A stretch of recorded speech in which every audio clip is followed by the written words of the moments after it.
किसी ने बड़े कमाल की बात कही है, सपने उन्हीं के सच होते हैं जिनके सपनों में जान होती है। पंखों से कुछ नहीं होता, बुलंद हौसलों से उड़ान होती है। हेलो मित्रों और मेरे प्यारे बच्चों, मैं योगेंद्र प्रताप सिंह आपके लिए एक मोटिवेशनल स्टोरी लेकर के आया हूँ। एक्चुअली वास्तव में मोटिवेशन की आवश्यकता हमें क्यों पड़ती है?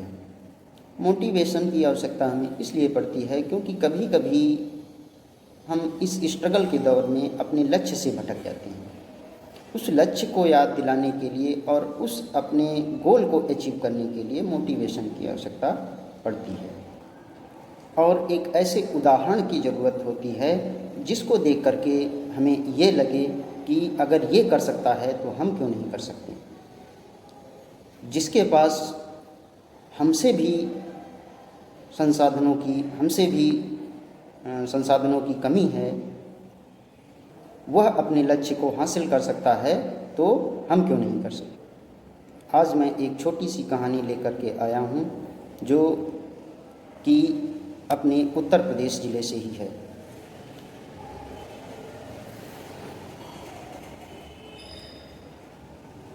वह स्टोरी है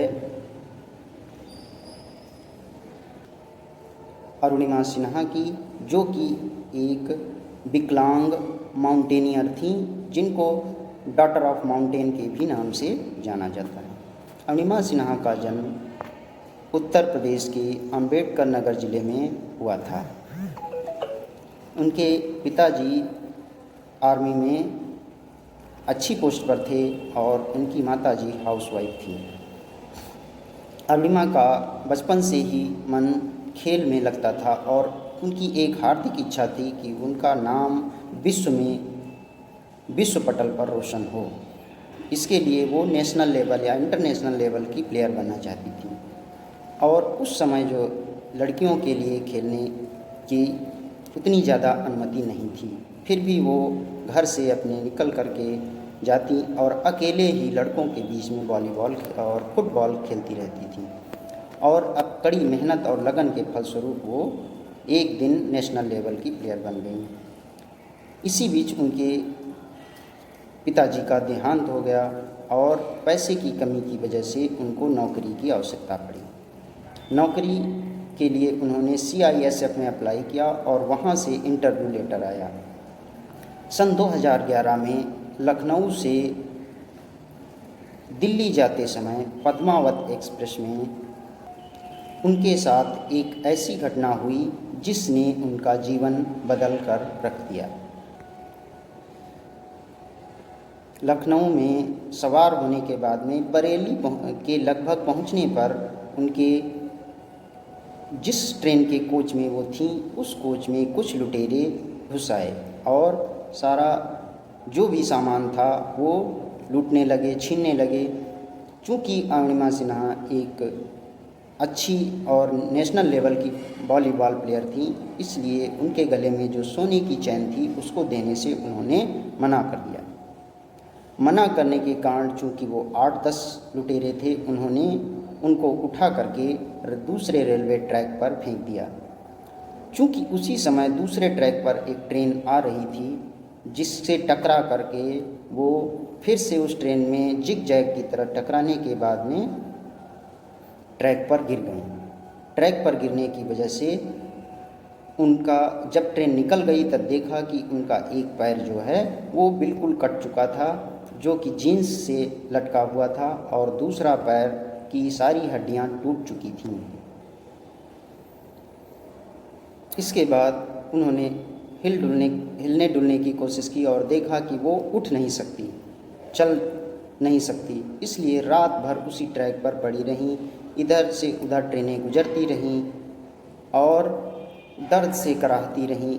उस रात जैसे ही ट्रेन गुजर जाती, अनेक जो ट्रैक पर चूहे थे वो चूहे आकर के उनके पैर को कुतरने लगते।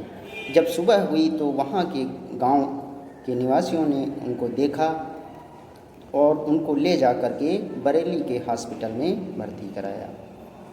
जब बरेली हॉस्पिटल पहुंची तो वहाँ डॉक्टर्स आपस में बातें कर रहे थे कि मेरे पास एनेस्थीसिया नहीं है, ब्लड नहीं है, किस तरह से इनका पैर काटा जाए, एक पैर काटना पड़ेगा। यह सुनने के बाद अरुणिमा ने कहा कि जब मैं रात भर वहाँ पड़ी रही, वहाँ पड़े रहने के बावजूद हमको कुछ नहीं हुआ, तो इतना तो दर्द मैं सहन कर सकती हूँ। आप मेरा पैर बगैर एनेस्थीसिया के काटिए। अब पैर कटने के बाद ब्लड की ज़रूरत पड़ी। ब्लड के लिए डॉक्टरों ने एक एक यूनिट, जितने भी डॉक्टर्स थे, एक एक यूनिट ब्लड उनको दिया। उसके बाद में लखनऊ KGMU में लाया गया और वहाँ से एम्स में शिफ्ट हुई और 1-1.5 महीने लगातार उनका इलाज चला। इलाज चलने के बाद में वो कुछ थोड़ा सा सही हुई और उसके बाद उन्होंने अपना जो लक्ष्य है, गोल जो था, वो बदल दिया। उन्होंने अपना उससे भी कठिन लक्ष्य चुना। उन्होंने सोचा कि अब हमको कोई छोटा मोटा लक्ष्य नहीं पूरा करना है, अब मैं ऐसा लक्ष्य पूरा करूंगी जिससे पूरे विश्व में मेरा नाम हो, जो कोई ना कर पाया हो। उनके दिमाग में ये बात आई कि अभी तक कोई भी विकलांग व्यक्ति एवरेस्ट पर नहीं गया, तो क्यों ना हम एवरेस्ट पता करें। कहते हैं विकलांगता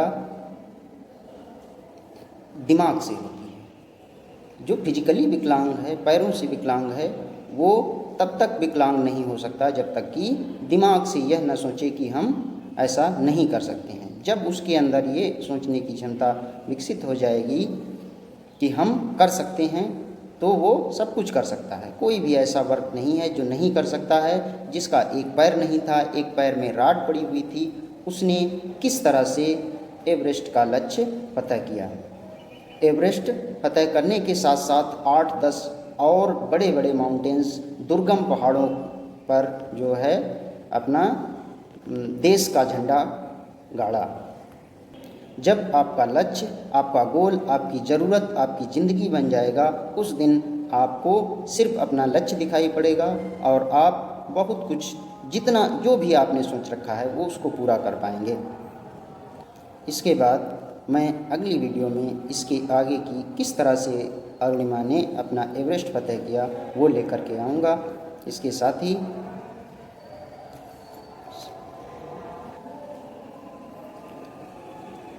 सभी से रिक्वेस्ट है, please subscribe my channel. Thank you, have a nice day.